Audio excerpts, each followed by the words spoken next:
Boa noite, bom dia, boa tarde. Você está acompanhando o V3 Medicina Esportiva, o canal de medicina do esporte que trata os assuntos mais importantes de forma leve e descontraída. Eu sou o Guto Bornhold, estou aqui com meus amigos Diogo Vilar e o Thiago Giacomini, que é o homem que saiu mais forte da Covid do que entrou nela. Hoje a gente vai falar sobre liberação miofascial, né? Que é um dos meios de recovery que a gente está comentando aí nos últimos episódios.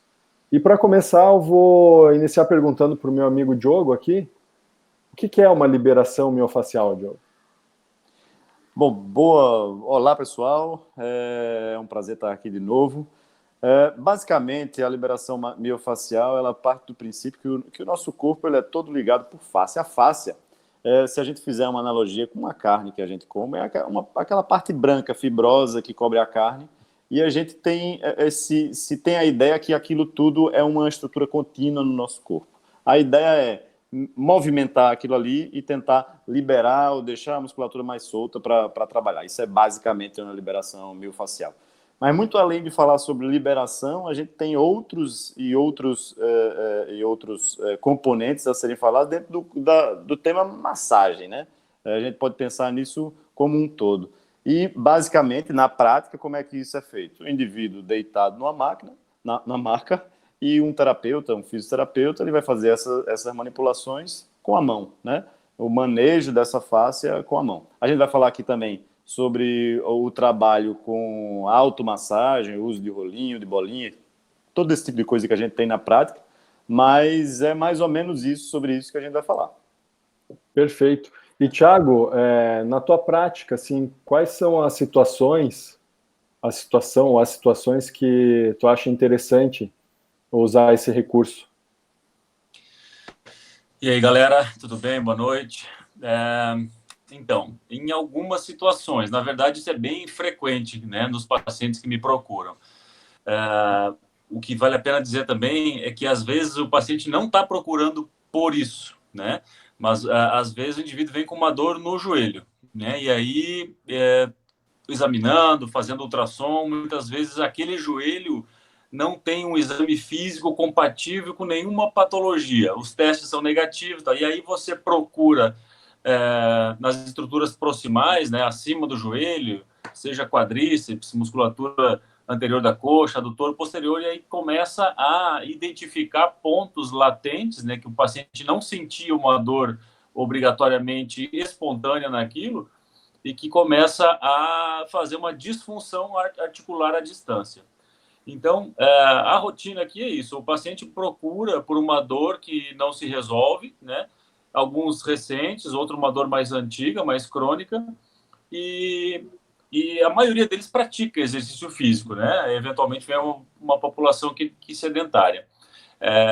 Identificando isso, pontos de hiperativação do músculo, bandas faciais tensas, já dá para perceber, junto com algum teste dinâmico, de mobilidade, de assimetria, já dá para identificar onde está o problema e por que aquilo aconteceu, né? Partindo disso aí, entre outras coisas, eu costumo frequentemente indicar a liberação miofascial. E aí, qual tipo de liberação de terapia manual vai variar conforme o paciente, a localização, o tempo, né? O tempo de existência da dor, vamos dizer assim. Mas é algo que na minha rotina tem bastante. Ô, Thiago, deixa eu te fazer outra pergunta. Da forma que você falou, você usou da terapia manual ou da liberação miofascial como terapia, né? Mas a gente também vê muito comum a liberação miofascial como objetivo de recovery. Eu, na minha cabeça, eu penso isso como formas separadas. Tu acha que está certo isso ou é tudo a mesma coisa? Rapaz, eu acho que elas se entrelaçam. De forma geral, elas estão separadas, mas de alguma maneira, aquela hiperativação focal muscular, ela pode ter vindo de sessões de treino. Então, não deixa de ser um recovery tardio, entre aspas. Mas eu entendo o que tu quis dizer. Uma das minhas preocupações, vamos dizer assim, sobre hoje era isso, né? O que a gente ia abordar mais. Mas, no fundo, os trabalhos acabam abordando as duas coisas e mostrando benefícios mais, vamos dizer, transitórios, né? Quando é aplicada apenas a liberação miofascial, a terapia manual de uma forma geral. E deixa eu te perguntar uma coisa, um detalhe ali do que tu falou, por exemplo, no exemplo da dor no joelho e alguma estrutura proximal que você acaba encontrando relacionada a essa dor. Dá um exemplo aí para o pessoal de algum tipo de dor, alguma localização de dor relacionada a um ponto desses, de um ponto gatilho, ou mesmo um ponto de tensão miofascial doloroso, a palpação, que você vê com frequência no teu dia a dia na clínica.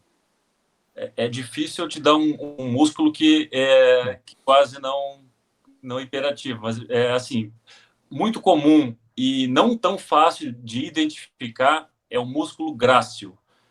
Esse é um cara que, olha, poucas pessoas não têm uma dor subclínica ali, né? E aí o indivíduo vai palpa lá, geralmente o grácil proximal. Mas assim, ó, é comum. Eu vou até palpar o meu. Onde é que fica esse bicho aí?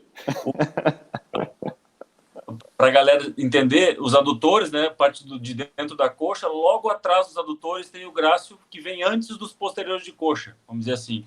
Mas assim, uma coisa que eu percebo muito na prática, Gustavo, especialmente nos atletas de CrossFit, são os músculos componentes da pata de ganso, que é o grácil, o sartório e o semitendíneo.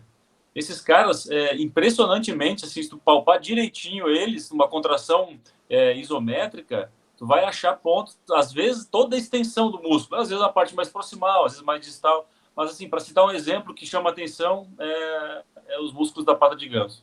Interessante que tu citou esse exemplo aí no CrossFit, mas vou te dizer que as tiazinha que eu atendo com dor crônica no joelho, quando é pata de ganso, pode procurar também que tu vai achar ali, e é legal. Eu uso bastante tratamento em casa mesmo, né? A autoliberação miofascial com rolinho, né?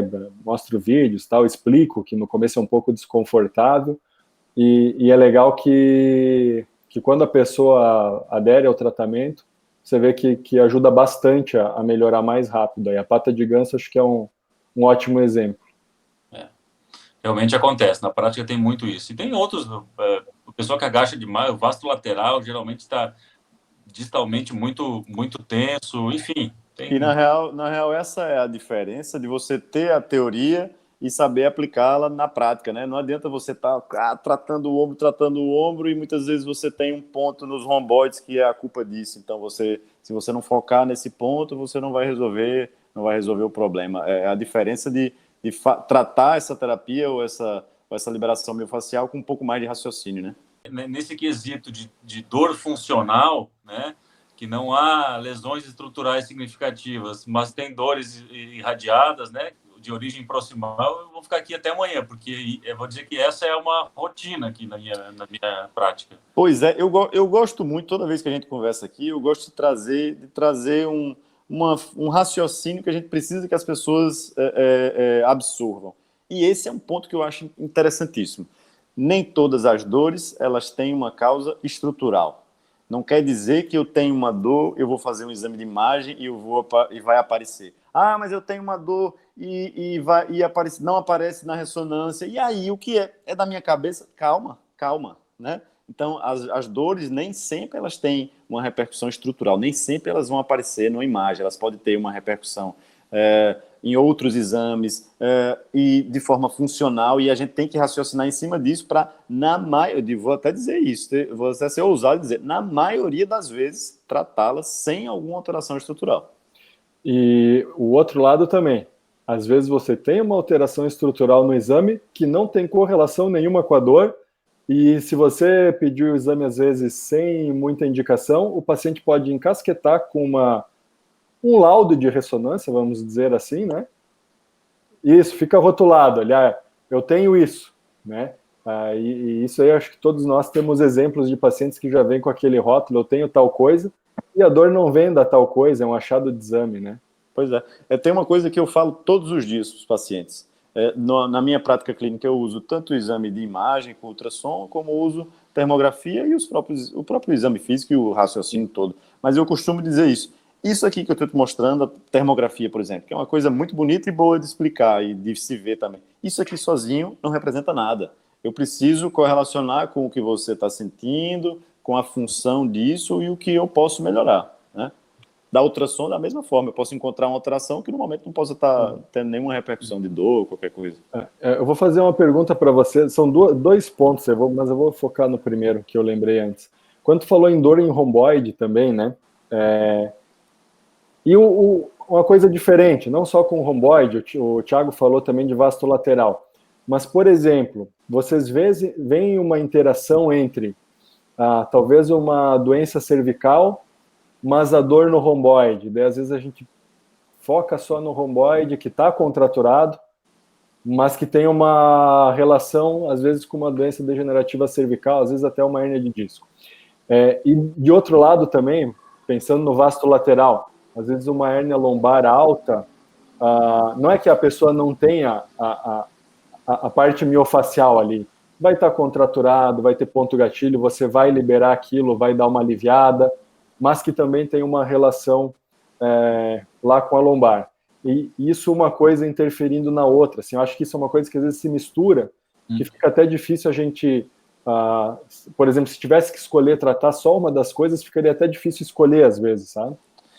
No meu entender, a sacada é saber que as duas coisas podem existir, né? E de uma hora para outra a gente pode migrar para um lado ou para outro. Mas para ser bem prático para as pessoas, às vezes a gente tem uma dor no braço e se faz uma ressonância, por exemplo, tem uma alteração na coluna.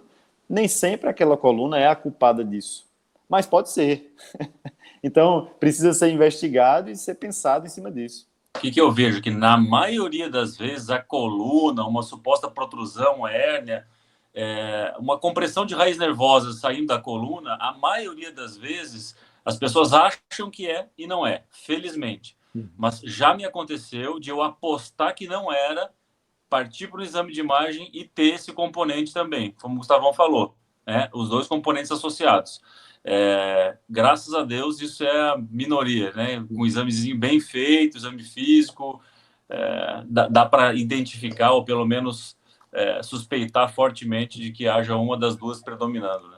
Às vezes eu tenho a impressão em alguns pacientes, pensar em num vasto lateral, por exemplo, que está sempre dolorido, contraturado, mas que não tem um sinal claro de irritação nervosa.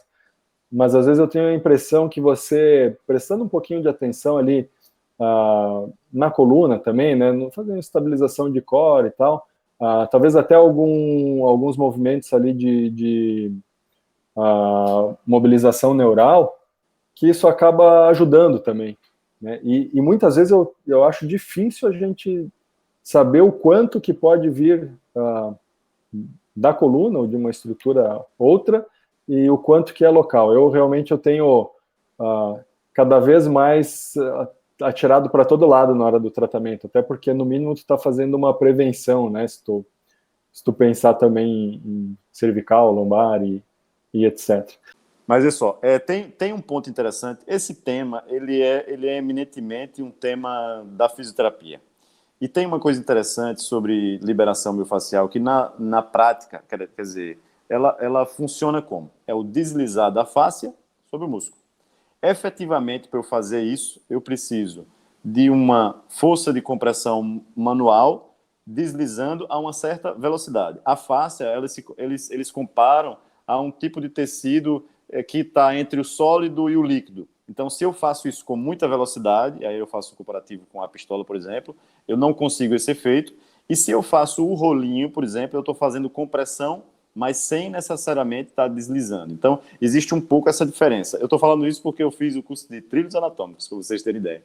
E aí, eles diferenciam muito isso. Mas, na verdade, o que eu quero falar é que existem muitas técnicas que são utilizadas quando a gente quer abordar uma dor, por exemplo. Eu tenho uma dor no joelho. Eu vou usar trilhos anatômicos, Mackenzie, Mulligan, osteopatia. Eu gosto muito de raciocinar dessa forma.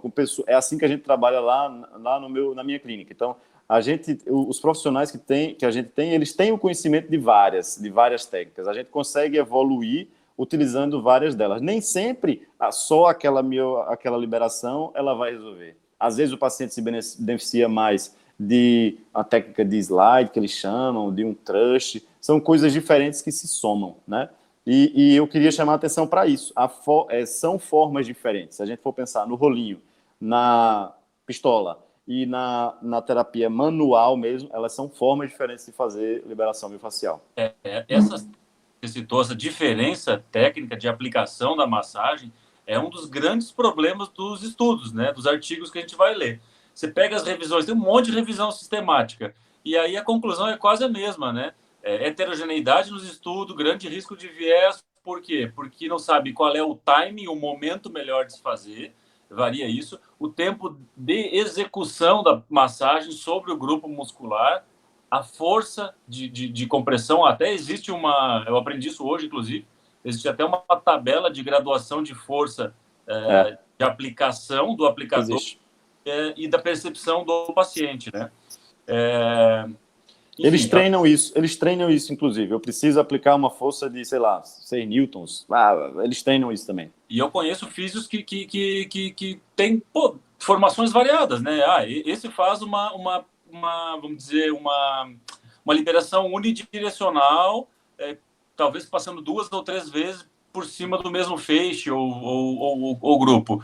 E outros não, né? Enfatizam até que se dissolva, vamos dizer, ou parcialmente aquele nódulo, aquele trigger ponto gatilho, né?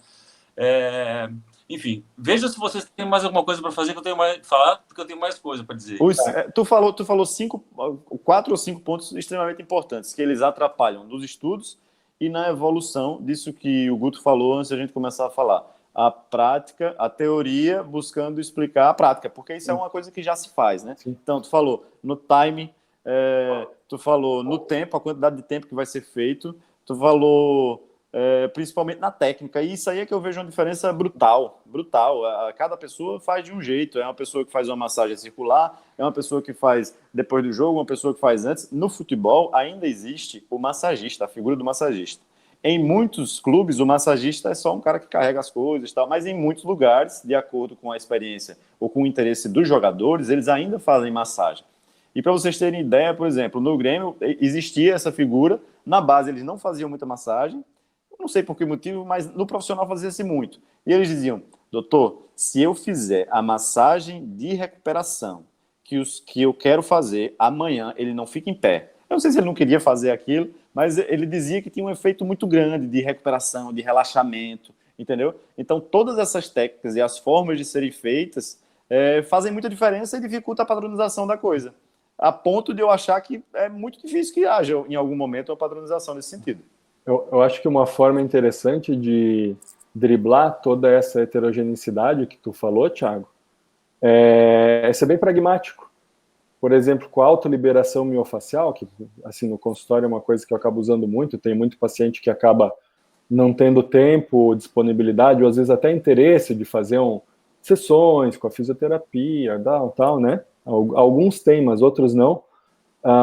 E você ensinar para o cara, basicamente, isso é uma bolinha de lacrosse, isso daqui é um rolinho, tá? Você pode fazer assim na parede, pode fazer assim no chão, você pode tentar fazer uma pressão contínua, pode tentar passar por cima daquele ponto devagar, tantas vezes, pode tentar fazer uma vez por dia, pode tentar 2. Uma coisa importante, começa leve, porque vai ser um pouco desconfortável, mas tu vai ver que quando terminar, tu vai estar se sentindo bem. E quando tu tiver vontade de botar mais pressão, coloca mais pressão.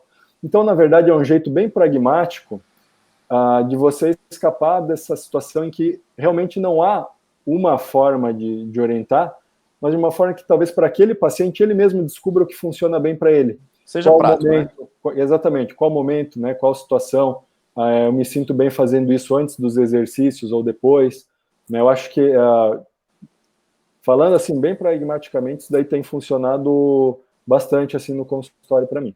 É entender como o cara funciona, né? Tu conhecer o teu paciente, porque tem paciente que eu já percebo na conversa que se depender dele fazer autoliberação não vai acontecer. Uhum. E aí tenta direcionar para um físio que mais ou menos trabalhe naquilo que você está pensando para aquele cara, né? Uhum. Para o horário da atividade dele, para o tipo de atividade e para a dor que ele está sentindo, né? Para o tipo de disfunção.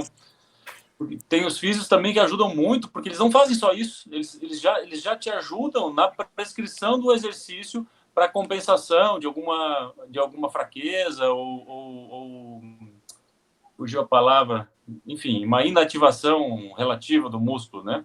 Inibição, tal. Inibição. Isso daí é interessante que tu falou também, né? Às vezes você olha o paciente, esse daqui vai bem com aquele físio que trabalha assim, assim, assado. Esse aqui já vai bem com outro, que vai fazer uma cinese um pouquinho diferente, né? Então você já consegue, às vezes, direcionar tanto pelo quadro quanto até pelo perfil, né? Tem paciente que se tu mandar num cara com mão pesada, o cara ele vai acreditar que está sendo machucado, judiado, e só o medo que ele tem disso, ele vai piorar. Tem outro cara que fala, não, eu tô acostumado, eu gosto de uma mão mais pesada quando faço massagem e tal. Então, opa, isso daí tu pode mandar para aquele cara que vai deixar ele um pouquinho dolorido até na pele ali, né?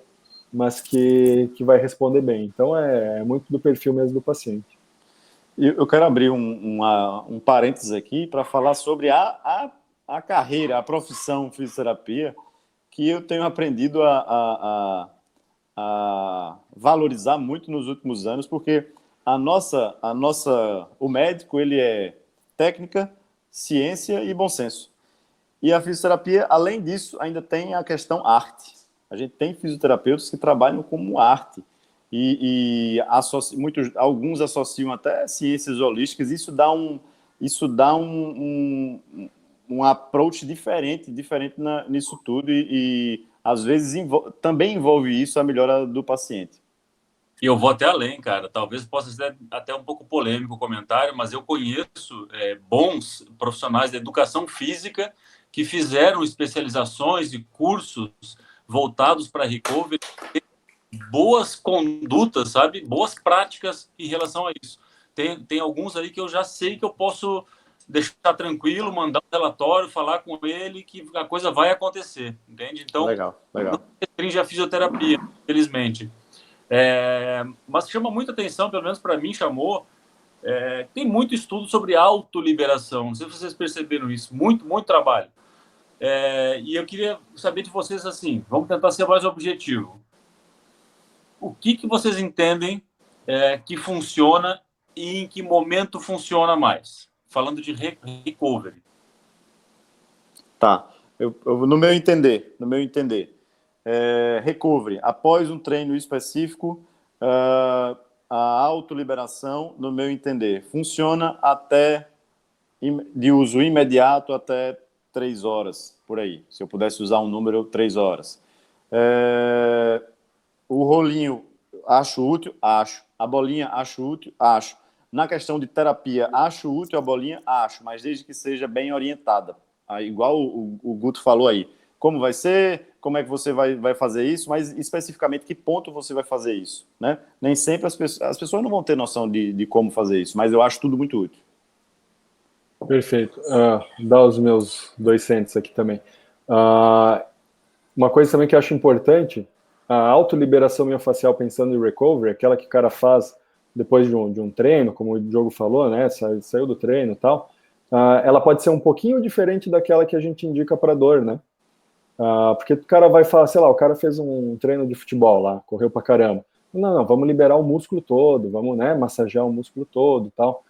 E às vezes, quando esse ponto que tu tocou aí, quando é um cara que tem uma tendência, alguns trigger points, alguns pontos gatilhos, né, talvez nem seja interessante sempre liberar o músculo todo, né? Talvez seja interessante você focar naquele ponto. Só completando um pouco o teu raciocínio, dando ênfase, onde é que a gente quer chegar? Eu fiz essa liberação após o meu exercício. Diminuição da dor muscular de início tardio, diminuição de fadiga, diminuição talvez um pouco de marcadores de inflamação, o que mais? Bem-estar psicológico, que sempre traz, wellness, né, Diogo? wellness, porque assim, tu faz uma sessão que tu sai meio esgotado ali, tu rola um pouquinho por cima do rolinho ali, tu se sente bem. Dá aquela leve dorzinha boa na hora, mas assim, tu terminou aquilo, tu tá mais leve, tu vai bem para casa. Que talvez, no fim das contas, seja o que vale mais a pena em tudo isso. E acho que vale a pena também chamar atenção aqui, os estudos mostram que não tem interferência negativa em performance com a liberação miofascial, né? que é bastante interessante. Alguns até sugerem, em alguns testes específicos, até um pouquinho de melhora, né? Então, acho que é bem interessante a gente pensar nisso também, porque a gente está falando de recovery, está falando para pessoas que talvez busquem performance. Isso aí. Não vou nem fazer isso. Já está bem resumido. Era isso, acho que era isso. Só quero falar que o maior benefício, não tem evidência que mostra benefício da liberação miofascial isolada em praticantes de exercício físico depois de 24 horas de realizado o exercício. A melhor coisa a se fazer é o quanto antes. Como o Diogo falou, de 2 a 3 horas depois do exercício, é onde você vai encontrar melhor resposta. Era isso, meus friends. É isso aí. Então, hoje. Acho que era isso, só 4h20, muita satisfação em falar e muito aprendizado. Isso aí, gente. Um abraço e até a próxima. Tudo de bueno. Tudo de bueno.